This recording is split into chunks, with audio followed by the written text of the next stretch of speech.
Today on My Warm Table, I'd like to introduce you to Annabel Tellis Tunley. She's the poster girl for living life to the fullest. She was a royal housemaid, a lighthouse tour guide, chef at a gourmet restaurant, author, a performance poet, having written and toured with the Shane Warne tribute some years ago, and now she's a teacher, sharing her love of literature with vibrance and energy. Among this eclectic life, she's found the secret to happiness, which she'll share with us today as she takes us behind the doors of Balmoral Castle, across the Trans-Siberian Railway, cycling around New Zealand, and her many brushes with fame. Strap yourself in for a whirlwind ride and fun feast around the table today, which might just whet your appetite to jump back on a plane and start travelling again. She's an absolute delight with a generous and infectious laugh. We got started a moment before the recording kicked in, so we pick up here mid laughter and hearty conversation. I'm Sonia Nolan, and you are so very welcome to join Annabel and I around my warm table. And she says with a big smile. Way. Yeah. Well, look, everything from royal housemaid to lighthouse keeper to author to chef in a 5-star restaurant and to, oh my goodness, so much. Teacher now, yes. There's so many things that you just have made your life the fullest possible. Thank you. That's so nice that you acknowledge all of that. I think it's fantastic. And in fact, on the show, Annabel, a couple of episodes back, we talked to a career transition coach, and Lois shared with us that, really we need to be reinventing ourselves as time goes on, and our life changes and our needs change, and we all want to do different things based on where we're at in our own lives at that time. So I just think that you are the poster girl for that. Thank you so much. I have kind of just gone off in different directions, like as the wind blows, and I've really enjoyed doing that. Oh, it's fantastic. Well, look, tell us some of those stories. Can we start with the royal household? Yes. What are you allowed to tell us? Well, I did sign the Official Secrets Act, but I can tell you quite a bit. Yes, because I'm sure that the tabloids have told us some already. Actually, you know everything already. The funny thing was the way I found that job, and I was staying in, I was living in Canterbury in Kent, and I was doing my degree, and a girl who was on my floor just happened to mention in passing that her ex-boyfriend had worked at the royal household for the Balmoral season, and that they just took on temporary members of staff. And so I decided to write to the controller of the household just like a personal letter and say, can I have some more information about working for the Queen? And I heard back, and I went for an interview and got a job. And actually that's how people in those days would get jobs. It would be the people who were interested, and that's how they vetted them. They put my parents through Interpol. Oh, really? Because I was still only 19, 20, and they checked me out, made sure I wasn't a member of a terrorist group. And in those days, though, the security was really lax, and went into Buckingham Palace for my interview. I just knocked on a door, and they opened it, and I walked in. It wouldn't be like that anymore. I did have to go past some policemen, but the policemen who work for the royal household are often the ones who have just given up the job on the beat and just want to have a quiet life. Oh my goodness, I don't think it's quite that way anymore. 100% not like that anymore. So you were working at Balmoral? Yes. So what was your role? So I went in, I was a kind of a kitchen assistant, dining room assistant, and I have to say I was the lowest of the low, but I also had my own maid. So you had your own maid? Yeah, so together we were the lowest of the low. The reason I say that was because I had to provide her with her meals, and she cleaned my room, but no one provided me with my meals, and no one cleaned her room. Oh, wow. Okay. Well, how interesting. So there's a real hierarchy, obviously, within there. Yes. Yeah, so there were 5 dining rooms. There was the royal dining room, there was the VIP's dining room, and then there's the stewards and officials, and then there was the chefs, and then there was the dining room for people like the under butlers, the butlers. Actually, no, most of the older butlers and the more senior butlers would have been in the stewards and officials dining room. So I looked after the chauffeurs.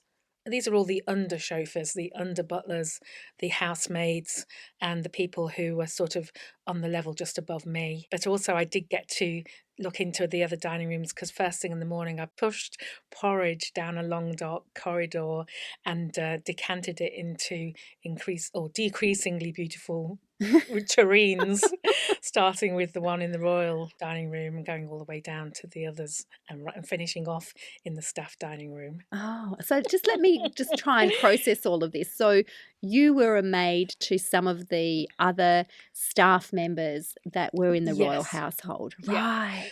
But I was kind of a general maid, so you did get overlaps into all the different hierarchical places. But my station was well and truly in the lowest of the dining rooms. There was quite a party atmosphere in there. It was just great fun, and there was a lot of dancing and a lot of singing in that dining room. Oh, I bet you led some of that It was too. it was actually so much fun. We had a lot of fun, and in the evenings we had this social club, because the Queen got given loads of whiskey, single malt whiskey, and she didn't drink a lot of whiskey. You probably all know that she's more of a Dubonnet, I don't gin and know. Dubonnet Oh, is person. it? Yeah. Okay. All right. And so she didn't drink the whiskey, and she got given it as gifts left, right, and centre from all the local distilleries. So there was a line of whiskey, which was sort of 4 bottles high, and it covered the whole wall of the bar, which was very long. And so they were only 10 pence a shot because the Queen was giving them for free, and she just donated them to staff. And so I had probably about 2 hours sleep every night when I was working there, and we would catch up on a nap in the afternoon between shifts. But I'll it was bet. so much fun. Oh, wow. So how long were you there, Annabel? So I was there from about the end of July through to the end of October. So that's what Yeah. you called the So Balmoral season. yeah. So what does that actually mean? So that's when the royal family are sort of put out to grass, and they base themselves up from the glorious. From what's it called? The Glorious 11th, is it called? Oh, I can't remember. No, 12th, Glorious 12th, which is the beginning of the grouse shooting season. And Oh, so they go and decamp from London and spend all of August, September, October in their holiday home, which is Balmoral Castle. which is in So, which is in Scotland Mm. near Aberdeen, and which is over a massive, massive acreage which includes mountains, heather, beautiful glens of heather, and just the most stunning, stunning scenery. And so Aberdeen was really our closest city, and then Ballater was the nearest town. There were always people standing outside the gates to get a photograph of Princess Diana, mainly when we left, and they were always really disappointed if it was us. Oh, it's just the And maids so, coming through. yeah, and so a very, very long, hugely long driveway, and at the end of it, this absolutely stunning castle, which we all lived in. So the staff all live within the castle, and the Queen. Queen Victoria built it, and so it's a very big Victorian castle. It's really beautifully built, and there's Victoria and Albert monograms all around the castle, sort of testament to Victoria's love for Albert is everywhere. Mm. And so it's actually there's a bit of sadness actually because of that, because it was such a short-lived marriage, and she was so in love, and then she was mourning for the rest of her life. Yes. So there's Albert's cairn that we would walk to, and there were statues of Albert in places where you didn't expect to see a statue. And we were just sort of immersed in living history. It was amazing, actually. My grandpa decided to come up and visit me. He was about 75, and he had a Golf GTI, and he was kind of a very snappy dresser, quite a ladies' man, dare I say. He met the policeman on the very, very front gate and said, I'm here to see Annabel. And so he said, I'm her grandpa. And he was such a live wire, talked himself in, and he went right in. And they said, oh, yeah, just go and knock on the door, meaning like on the very back door of the very back part of the castle. Anyway, he went right up to the front door, knocked on the front door of Balmoral Castle, and, one of the Queen's own butlers answered the door. He said, I'm here for Annabel. So, of course, they said round the back. Yeah, wrong door. Now, tell us, did you actually have any interactions with members of the royal family? Yes, because there's only 70 staff there and the royal family, they integrated with us, and we had an evening which was called the Gillies Ball. We were warned about this when we had our interviews in London, and so we had to take a ball gown up. We got to dance with all the royal family. Oh, And it was great. a really spectacularly beautiful night. It was just incredible to be in quite a small ballroom with every member of the royal family and dancing in sixsums and eightsums with them. And I can remember at one point I was dancing in a sixsum with Charles and Diana and Sarah and Andrew, and then 3 washer-uppers and me. It sounds like a normal pairing. And I could see the Queen, because she was directly opposite me, just sitting on a chair with Princess Margaret next to her and the Queen Mother. And I could see myself in the mirror that was above the Queen, and I just really tried to take it in, because here is the most famous family in the world, really, Yeah. and I was dancing with them. I did go in as quite a skeptic of the royal family, would you believe? I don't sound like it now. But when I was in there, I just realised what a hard life they have. And I came out really loving my freedom and being so grateful that I wasn't a member of the royal family. So I see them in a different light to a lot of people, I would say. I've seen them and how hard they work, how much their lives belong to everybody else. And I think for them just to stay sane through that is a miracle. So you went to Scotland, but so where did you come from to go to Scotland? Because I can hear an accent, Yes, Annabel. I've got a Midland accent. Mm. My mum's from Manchester, my dad was from London, and they decided to settle between the two in Leicestershire. And I had a very idyllic childhood in a place called tiny village called Swepston, which only had about maximum 60 to 70 people living in it. And my dad was the local GP. I was raised just going to the local state school, and then I went to university in Canterbury and in Loughborough, got qualified to be a teacher, but really just saw it as a ticket to travelling and having great long holidays, and also having a very fun job. So I did that, but I took time off teaching to go travelling. I travelled overland as far as possible to New Zealand, starting in London. And that was just before I met my husband, and he decided to come with me. He wasn't my husband, of course, at that point. He was just this Australian guy. This tall Australian man who was hanging on. Yeah.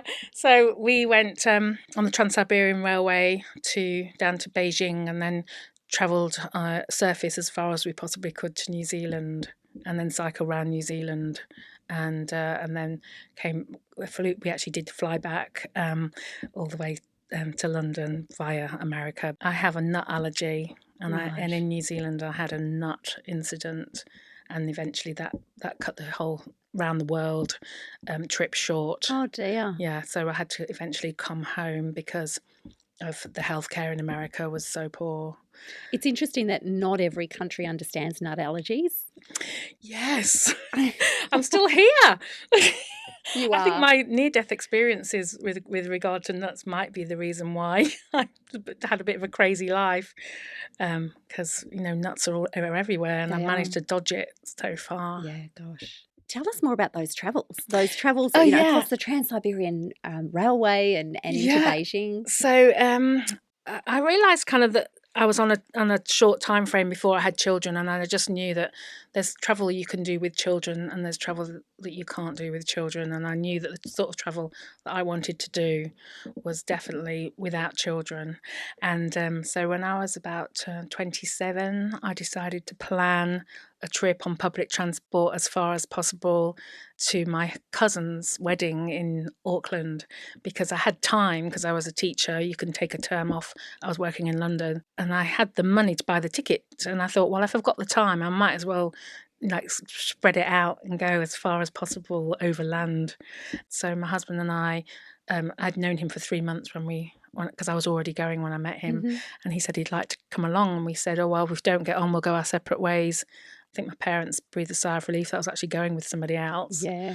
And but bizarrely, there were quite a lot of people who were doing what I was doing, and so I would have teamed up with people from all over Europe. We met on the Trans-Siberian, and they were doing a similar thing, so I would have been safe. There was a kind of a crowd travelling at sort of the same pace.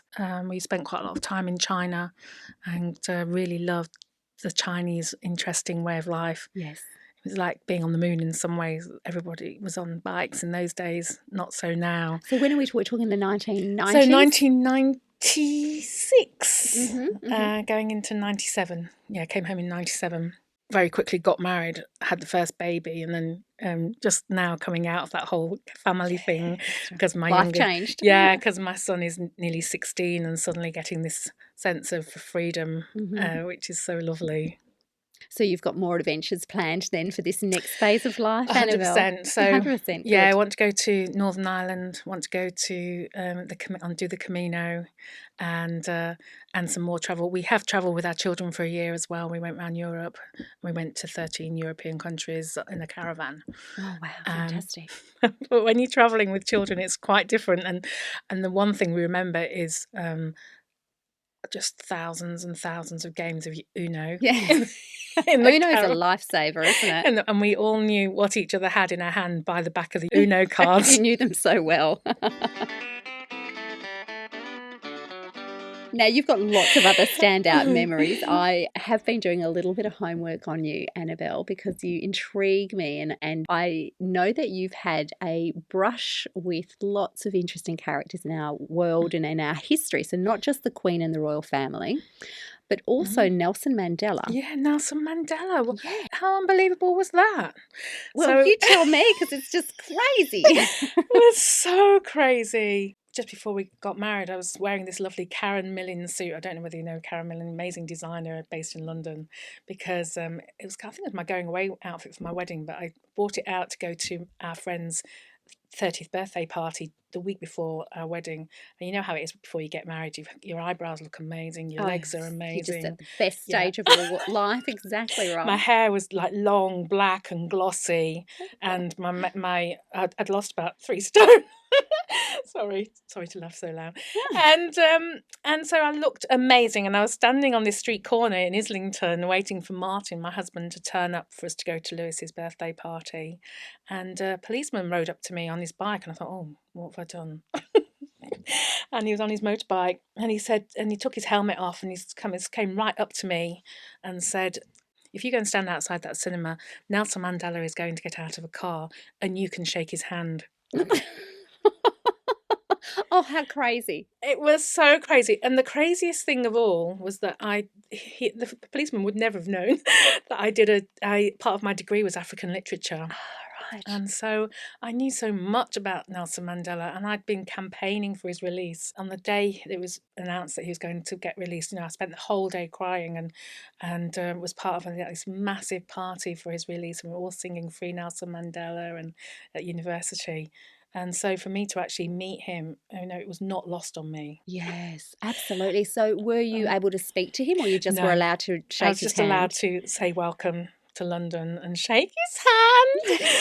His visit was so hush-hush. It wasn't a state visit, it was kind of a private visit, and it was a film about the apartheid that he was going to see in a private viewing in Islington. And so no one knew who was going, apart from right there and then, let's get some people to greet him as he walks in. Wow. And he got out of his car. And what an honour for you, especially because of your commitment to his cause. I mean, my goodness, you could never have planned that if you tried. Honestly, it was like the law of attraction in action, actually. Yeah, definitely. It was amazing. Wow. Yeah, Mrs. Thatcher came to Balmoral when I was there, and George Michael. George Michael. Yeah. Oh my God, I was such a Wham fan when I was young. Oh my goodness. And the funny thing was that I had a similar thing happen with Mrs. Thatcher. One of the people in our village said Mrs. Thatcher is coming to Measham, which is the nearby village, which is bigger, and she's on her battle bus trying to drum up votes for the Conservative Party. Now, my dad was a staunch communist. Not to put a finer point on it. No, he was really he was a socialist doctor, and he really believed in the power of the people and the power of the patient. Sure. And so his family friend took me to see Mrs. Thatcher get off her bus.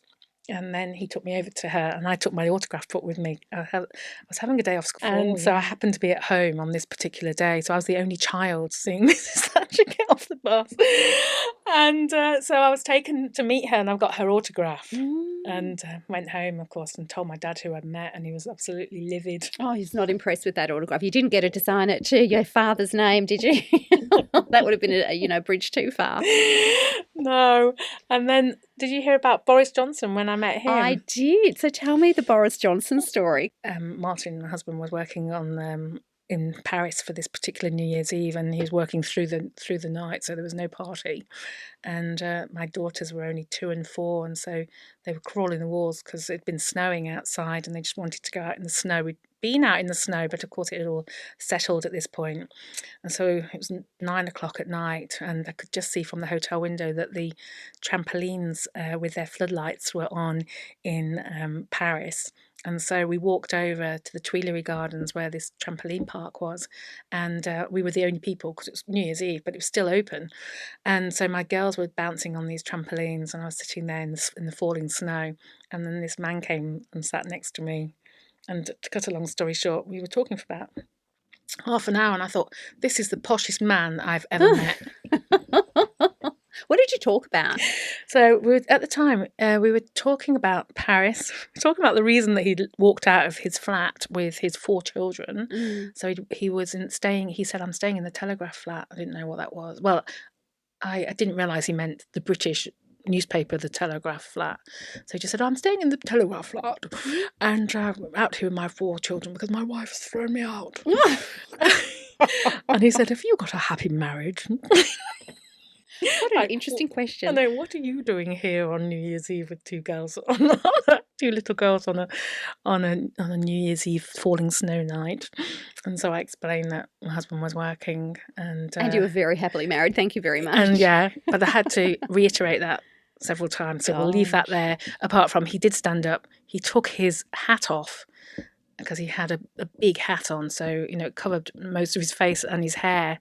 When he took his hat off, I said, "Oh no, it's you," because I knew him because he was an MP, and he was quite a force for public transport. Actually, cycling in London, and he did change the way London operates as a town, as a city with public transport. So after that, we left that behind, and we talked about public transport. Yeah, good idea. Much safer topic. But again, that was so funny. Actually, I'm a bit cruel because people say to me, I met someone famous, I met maybe someone like Lance Franklin or something. Yeah, you can one-up them 100 times over. Let's talk about famous people because you're not going to shut me up. I'd like to go back to George Michael because that is someone famous. Yes. And was much loved and adored and just an incredible performer. So tell me about meeting George Michael. Well, sadly, on that occasion, I didn't get to see him. I just got to see him from afar because all the butlers were very excited that he was there and protected him. I'll bet. Because they all knew something we didn't know. And all the girls were going wild, and it was going to be completely useless, of course, in those days. When I came back from Balmoral, I said to my friends, they said, have you got any gossip? And I said, well, George Michael's gay, and Charles and Diana don't sleep together. And no one believed me. And that's how different it was in those days. No one believed me, so I stopped telling people because they just thought I was spreading vicious rumours. And there you go. You knew it all. I know. Diana was really lovely. She would come and sit on the chest freezer in the kitchen, in the sweet kitchen, which was this tiny kitchen with 2 chefs who just made these most beautiful little chocolate eclairs and tiny biscuits and tiny brandy snaps for the Queen. And she was very close friends with one of those. So you'd walk into that kitchen to go and get something, and Diana would just be sitting there on the freezer talking to Robert. Were you about the same age at that time? Yeah, she's the same age as my sister. Oh, there you go. Yeah. And I did think, oh my goodness, we're poles apart. I'm between universities because I was about to go and do my teacher training, and here she is, like with this full-on role as a princess, as a working princess with 2 children, and like we couldn't have been different really. And yeah, our ages were quite similar. Yeah, that's right. So tell us about the working royals. Like what is a typical day for the royals? I only worked there when William he was about 9 and Harry was about 7, and so they would be often just trailing behind their mum, which was so nice. And they also had their nanny was there as well a lot of the time. Sarah Ferguson was there too, and Beatrice was 1, and her hair was amazing. And I remember the footmen telling me beforehand, they said, when you see her hair. And they were right. The television and the cameras don't capture it as well as it is in real life. It was this incredible colour, and little Beatrice had the same colour hair, and she was just 1, and she was 1. I think she turned 1 when I was there, so she had a little birthday. But she had her own. This sounds really funny. She had her own chef, Oh, Beatrice had her own Yeah, chef, right? and the chefs wouldn't let me bring home any of the menus or any of the like planning sheets that we all had for what everyone was eating that were always lying around. I said, can I take them home as a souvenir? And they said no, but they gave me Princess Beatrice's menu. And what was on the menu for a one-year-old? So everything that you would normally give a one-year-old, but it was just written down. So it was porridge and apricots for breakfast, like little tiny egg sandwiches for lunch, and beans on toast or little tiny spaghetti bolognese for dinner. But it was all it was written down and with choices. In Victoria, I still have in my mum's house. I left because we left Victoria quite quickly in 2020. That's why I'm here now. Yes. And so my mum has a lot of my special things, but I did chance that my some of my memories will come with me, and I've bought something to show you here, which is my dance card from a night that we got to dance with the royal family. Oh, show me your dance card. Oh, you've got it framed. So what I'm looking at, I'm looking at a framed piece of paper. Beautiful, beautiful font. And yes, it's definitely the royal family, the ER crest on it. Dance program. So you've got 1, 8 Some Real, 2, Paul Jones, 3, Gay Gordons, 4, South American, 5, Dashing White Sergeant, 6, Grand March, 8 Some Real, 7, The Quick Step, then 8, The St. Bernard Waltz, and 9, Strip the Willow. Wow, that sounds exciting. And this is dated Saturday, the 2nd of September, 1989. So they're all the dances that you did that night. So we got to train with soldiers who were in the one of the regiments that was based. Oh, so you were taught how to dance ahead of this ball. Yeah. Oh, wow. So that was the ball that I was telling you about where we were dancing with the royal family. Yes. And I guess you'd have to know how to dance. Yes, if you were going to dance, you had to know how to dance. You couldn't just go up and start dancing. Right, you'd have to, just sort of shuffle a bit. Yeah. No, you had to know. So you were training with military personnel. And they were all there in their kilts. Yeah. And I tell you who's a real trooper was the Queen Mother. She would go and get she was the first person to stand up and go and get one of the burly soldiers and start the dance in the big circle.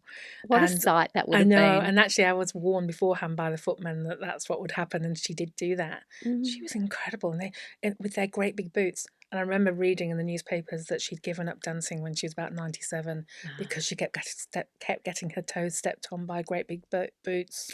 Oh my goodness! And what else have you got here? You've got another frame to show me. So this was just a little collection of memories that I put into a frame. When we had the guest house, I had this on the wall to show anybody who came to stay, because we had our own little paddock to plate business in the Otways, which we had great fun when the kids were quite small. And so I had this on the wall. It's a framed glass sort of presentation with the picture of Balmoral Castle in it that I took, and it has a Buckingham Palace cheque to me from the Bank of England for £226. That was a week's worth of work. So you obviously didn't cash that in. So that's a photocopy. Oh, you did cash it in. Would have been a pretty penny for you in those days. But my friend Carol, who was trained to be an accountant, she said she was going to keep hers because she probably didn't need the money down the track. And so she was going to keep the whole thing as a souvenir. And then there's a picture of me with all the royal chefs down at the bottom and one of the washer-uppers. And that's just before we left. We all had our photo taken together. And then, as you can see, there's just a little temporary pass, which is a piece of card with my signature on. And that was all I had to prove who I was. And then the Queen has a fancy dress party for the staff, which she and her entourage came down to judge. So they came. Do you remember me telling you about the room where all the whiskey was? Yes. So the royal family came down there to judge the royal fancy dress parade, and the prizes were quite good. And so everyone made a real effort, but you could only make your outfit out of things that were on the estate. So my friend Carol and I made this Highland cow. It's hilarious. So I'm the front end. Okay, so I'm going to have to try and describe this. So it is what I can see are 4 legs, so 2 people clearly with lovely legs. Yep. And it's like a carton I don't know. What did you make Yeah. that out of? So that's a big box from the post office, because there's a post office in the castle. Right. And because the Queen has so much mail, she has her own little post office. Of course. Yeah. And so post office gave me a box, and I bought some post office paper, which we then cut into strips and curled to make fur. And then we've got a mop, because we were using those a lot. Yes, it's a mop on the head. And branches from a tree to make the horns. Beautiful. And then we had Sarah Ferguson's sponge from her bathroom, which Carol managed to get because she was the cleaner of the bathrooms. And then when I was at primary school, we had a girl came and taught us how to make papier-mâché using balloons. So that's what I made the head out of, papier-mâché. Extremely well done. Thank Look, you. I'll take a photograph of this and we'll put it on my community, the My Warm Table community page on Facebook. That would be so people are lovely. able to see what we're talking That about would be lovely. here. Yeah. And so we got third prize. Oh, nice. But now, this is another weird story. So my mum is a magistrate, and she was the chair of the youth court, juvenile court in England. The magistrates all do it for the love of it. They don't get paid. They get little perks. One of them was that my mum got invited to a royal garden party, and at the time she could take unmarried daughters. And this was the year after I was lowest of the low in the royal household. And so then, of course, I was suddenly elevated. I was a guest of the Queen because of my mum's daughter. Yes. So turned up, of course, knew all the footmen and everybody who was there in the Buckingham Palace garden party. So I was chatting away to all the footmen, and then some equerries came over to us and said, "We need a family to present to the Queen." And so they picked out my sister and I, because we looked so alike, and my mum and dad, and we were all in this queue to meet the Queen. On the way there, my mum had said to me, if we meet the Queen, which we were never going to do because there was 8,000 people at the garden party, yes, she'd said, you'd be able to tell her that you were the front end of the Highland Cow in the fancy dress parade. It's your claim to fame. Right. So the incredible thing was, we're standing in a queue to meet the Queen, and we were behind Burnham, who is an Aboriginal Australian, Indigenous Australian man who is Victorian, and who was the one who went and put the Aboriginal flag in the White Cliffs of Dover. He was an incredible man. We're standing behind him, and he had to wear top hat and tails in those days. Everyone had to. Yes. And he had this beautiful, long, flowing grey hair, and he wore plimsolls like trainers, and he'd drawn all Aboriginal symbols on the trainers, and we were very nervous because we were meeting the Queen, but I couldn't take my eyes off his trainers with all his Aboriginal symbols on. And he was with the Queen for quite a long time before we got to meet her. I did say to the Queen, the first thing I came out with was, "You might remember me, I was the front end of the Highland Cow last year in the fancy dress parade." And did she remember you? I remember you very well, and it was neck and neck as to who was going to win. And Princess Alexandra said you were robbed. We do want to inch closer to Australia, but we've still got some stories to tell. You mentioned just by chance that you were running this paddocked plate. Yeah. Where was that? So this was in the Otways. This was at a very beautiful spot on the Great Ocean Road where you kind of leave the sea and go towards inland tiny bit it's a beautiful beach called Castle Cove, and we were very close to that, and that was Burnham's spiritual home. Was it really? Yeah, so we looked over Castle Cove. The house was a very old farmstead with the big verandas all going round, and it was a 9-bedroom house. How beautiful. So this is Victoria. Yeah, so we're in Australia now. So what happened was, I had very bad asthma in London. My nut allergies have triggered really awful asthma attacks. And then one asthma attack, I just couldn't shake it off. And so that was really our reason to leave, because in London the petrol fumes were so bad, and they never went. No Fremantle doctor comes in. No, in London. Yeah. So, and also with the mist, my lungs were in a really bad way, and I'd taken so many steroids they couldn't do anything for me. So we had to leave. So we thought, where's the cleanest air in all of Australia? And so we chose the air that was coming off the Antarctic. And we bought this guest house and sold our London house, and just thought, right, let's see where it leads. I had got all this experience of cooking, and I got a job in a ski resort, cooking every night for 17 people. I got very interested in where our food comes from, particularly with my asthma. Just thought, how amazing would it be if you had a restaurant where you had an acre of garden and most of the food came out of the garden. So that's what we did, and it became bigger than Ben-Hur, and we sold it. How long did you do that for? So that was for 7 years. but you couldn't really ever take your mind off the business, really. No. And it taught us so much about life, so much about how to be happy, actually. Yeah, so tell us some life happy skills. Happy skills. Your happiness is not based on how much you have or what you have or how much money is in the bank. Your happiness is really your choice to be happy. And so the happiest people were the people that had chosen to be happy. Yeah, it's really that simple, It's isn't it? as simple as that. And we met some really happy people. We met some really sad people. That's another little, sort Yeah. of like vignette to your life. Yes. I've heard that you also were a lighthouse keeper. Yes. So after we sold the guest house, we went travelling for a year with our kids, and then we came back to that area, and I got a job at the Cape Otway Light Station as the guide at the top of the lighthouse, which was just amazing. So we had to record the weather. We had to do little things with regard to looking after a lighthouse, cleaning the lens and things like that. And So how do you clean the lens? Because the lens is outside. No, the lens is inside. Oh, the lens is inside, right. Although the actual working light is outside now, so it's automated. Okay. So we had visitors. Visitors came to the top of the lighthouse. So I speak French, so I was able to speak French to the visitors. I would sometimes sing a few sea shanties. Oh. And I just loved it. I love being around people and people on the move, actually. And then unfortunately along came the virus. I was also working as a youth worker in the town and a children's author because I had a book published. Yes, now your book is called If My Dad Were a Dog. Yeah. So I had a book published and it went around the world with Scholastic. Oh, fantastic. I met so many Chinese people when I was working at the lighthouse as well. Oh, right, because they were tourists coming down. Yeah. And so I tested If My Dad Were a Dog in Chinese on them as well. And I bought you a Chinese copy. Oh, how fantastic. Thank you. So it went well. And then I went to China and I went to Shanghai just before COVID hit. I went to Shanghai Book Fair to measure what was the chances of getting a book published in China. Not so much China, but definitely Hong Kong and Taiwan and all the Chinese-speaking countries, because my book is called If My Dad Were a Dog. The young Chinese don't mind comparing their dad to a dog, in the way that the English would use dog in a kind of humorous way.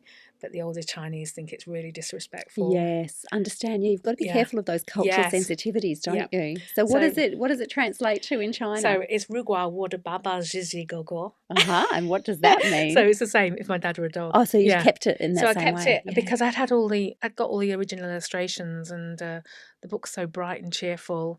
I've had 1,000 copies made in Chinese just to send to Chinese bookshops around the world, and it's all got all my details in just in case. So it's just really, it's kind of a gamble that I've taken, had it made into a Chinese book. But it's sold over 40,000 copies in the UK, and then it's also sold through Scholastic in the US and over here as well in Australia. It's sold really well, but it's been my one-hit wonder, and I've still got picture books that I'd really like to invest a bit of time in. So you are an author, so we're just going to tick off some of these wonderful work experiences that you've brought into your world. So author, illustrator, lighthouse keeper, chef and host of a paddock to plate Airbnb type of restaurant. Amazing. You also have been a royal housemaid. Yeah, worked a ski season. Oh my gosh, and Annabel.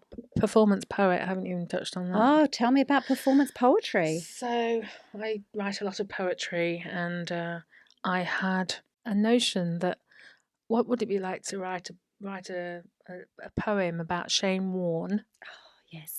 And we're getting very Australian funny. Now. Yeah, yes. So I wrote this poem. Goodness knows where it came from. Read it out to my husband when we were in the guest house. And he said, write a whole series of them. They're hilarious. And he said, that will be hilarious. So then I set out to write a collection of funny poems about Shane Warne, as if he and I were in this sort of domestic relationship that was really kind of bland. So just going back a couple of steps here, were you a bit obsessed with Shane Warne? Was he an idol of yours? No, but at the time we hadn't been that long living in Australia, and I was quite taken by the whole larrikin Aussie type person. Is that quite a different persona for you? Yeah. They don't. That exact kind of person doesn't exist in England in the same way. Yeah, right. And the fact that he's on such a pedestal, Yes. I was very taken by him. I've been taken by him and the way he plays cricket for years. I absolutely love cricket. And I just kind of thought, wouldn't it be amazing to be in a relationship with somebody like that who you just simply could never control, and you were trying to live this domesticated life and they were still like being who they are. Oh, hilarious. So are you able to tell it, sort of share So, one of the poems with us? Because I can see a little booklet, a little so green this is for booklet. you as well, by the way. Thank you. Oh, So I'm getting then- so many gifts So today. what happened was I wrote 40 little Shane Warne poems, and then I went on to the internet, which was quite young in those days, and found that there was a comedy competition in Victoria, and they were coming up right there and then, and it was called Raw Comedy. It's a nationwide stand-up comedy competition. So I thought, well, I'll turn this into a comedy act. Oh, fantastic. And you did that? So I did that, and I got through to the state finals. Well done. And as Shane Warne's poet. As Shane Warne. Now, did Shane Warne ever know about this? I think he did, because I sent his agent a copy. I sent Liz Hurley's agent a copy. And people at the time, people were talking about it quite a bit. And then at the same time when I was doing this, out came Shane Warne the opera as well. Oh, yeah. Yes, I do remember that vaguely, yes. You must have been really quite devastated when he did pass away. I was devastated from the point of view that he was so young and his kids were the same age as my kids. Yeah. And I'd had so much fun talking about Shane Warne. And his name is mentioned in every single poem, really. Because I did the act in quite a lot of places. And I'd say to people, oh, Shane Warne, I can't stop saying it. His name lent itself really well to poetry. And I was lying in bed one morning and my husband knocked on the door and said, I've got some really bad news. Oh. I know, and I was really gutted that was over. That part of my life is over. Annabel, there's another project that I'd really love to talk to you about, and it's the Facebook project. Oh my goodness, yes. Tell me about the Facebook project. 365 friends, 365 days. Yes. I only got up to 63, did you know? No, I don't. No, tell me more. So I was raised in a household where the phone was ringing all day. So there was a phone in my parents' bedroom, there was a phone in the television room, and there was a phone in the kitchen. The one in the kitchen had a really loud ring. It was on the wall. It was one of those old-fashioned phones on the wall. And my very first word was hello. Because you answered the phone because so often. Yeah, my high chair was under the phone, and so my mum was answering the phone all the time because my dad was the local doctor. Everything would stop when the phone rang. Like, we all had to be really quiet when there was a patient on the phone or another doctor or a specialist. There was always, when I say the phone was ringing 30 times a day, that's what it was doing. And then suddenly social media was invented and the phone stopped ringing. And for me, it was huge because it was like suddenly became like a museum piece. My childhood and my upbringing was, now that the phones have stopped ringing. And so I decided to start a little blog, and I decided to contact all my Facebook friends by the phone because the phones had been not ringing for so long. And I thought, I'm going to ring them up. I haven't spoken to some of them for 40 years. And they're only a phone call away. So I was blogging each phone call. And my dad had passed away, and I really kind of wanted to have some sort of memorial for him that was ongoing at the time. And so I called it Now That the Phones Have Stopped Ringing, and I phoned people. I also mentioned my dad a few times to them. Most people knew my dad. The third reason was that the blog itself was really for people who had a home phone, and I wanted to ring their home phone with my home phone, so it was home phone to home phone, because that was the phone that wasn't ringing anymore. And so, as well as things coming up and people sort of being sad to me on the phone, and then I couldn't share, people's maybe marriages hadn't worked, or they'd lost somebody close, and that all actually became a bit much for me, not being a trained counsellor. Yeah, of course. And then there weren't any phones anymore. There weren't any home phones. It's interesting, the idea about ringing a home phone, because I have this theory now that it's actually a really sad passing of relationships with extended members of the family, because I remember ringing my friends when we were young, and their parents would answer. So you'd have a little side So conversation with the true. parents, or a brother or a sister, or whoever was answering the phone. So you'd start building a little relationship with them over the phone.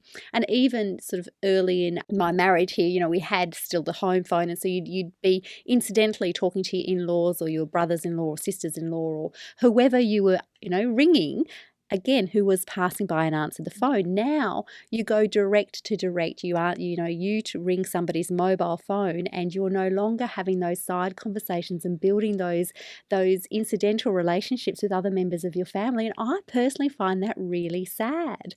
That incidental conversation it's just lost now, and I feel actually quite sad about the loss of that. Yeah, there's been this sad loss relating to that, and some of my blog posts about it really tore at the heartstrings. Because my dad had died as well, I didn't want to have those tugged on so hard. Actually, there were a couple, because I haven't mentioned it already, but I did lose two friends who were close to me, one when I was 11 and one when I was 16. And I'd say that's been a big driving force behind me living the life that I want to lead, because of knowing that it's not going to go on forever. So I had a few weeks off, and then I didn't go back. And part of me would love to go back and ring my friends, but no one has a phone. And it was getting to that stage by the 64th person anyway, that I was really struggling to find anybody with a home phone. So it sort of came to a natural end. But maybe, what do you think? Do you think I should get it going again on the mobile? I don't know. It's interesting. Well, potentially, because one of the things you did find through that project, Annabel, was that what you see on social media and what people are posting is really just scratching the surface of what was really going on in their lives. And texting doesn't quite cut it these days, does it? That you might have you might have a few paragraphs of text with someone that you're in a bit of a conversation with, but it's always done while you're watching telly or while you're cooking dinner, or there isn't that eye contact and that relationship when you're together. Whereas a conversation on the telephone, it's just deeper, and it uncovers a lot more than the type of communication channels that we're using these days to connect with friends. That's so true. Wouldn't that be amazing if I started that again? Oh, why not? Because it's human connection, isn't it? It's human connection. And it takes me back to what you were saying earlier about you were also a youth worker. And I also read that you were the conductor of a community choir. Yeah, and I've started doing that again. Yeah, and it's that human connection, which is just this constant thread through your life, Annabel. You are a connector. Oh, that's so nice that you say that. I like to make people laugh, actually, and community choir leading is very funny. Is it? Tell me why. Why is it so It's funny? hilarious. Well, the sort of music I do, I've got this amazing arranger in the UK who I know called Katika Partington, and she just does this really uplifting, very easy music to teach, which has a really huge impact. So it's minimum effort, maximum impact music. And so I take a crowd of people and teaching them to sing in 4 parts pretty quickly. They start, because her music is so easy, and we sing some incredible things. So I've just started 2 choirs at the school that I'm at now, and middle school choir and a senior school choir. What a life. Annabel Tellis Tunley, thank you so much for joining me around my warm table today. You've been an absolute delight. And as I said, we only get one life. I know. Well, you may as well live it big. Exactly. Do what you want to do. There's always a way.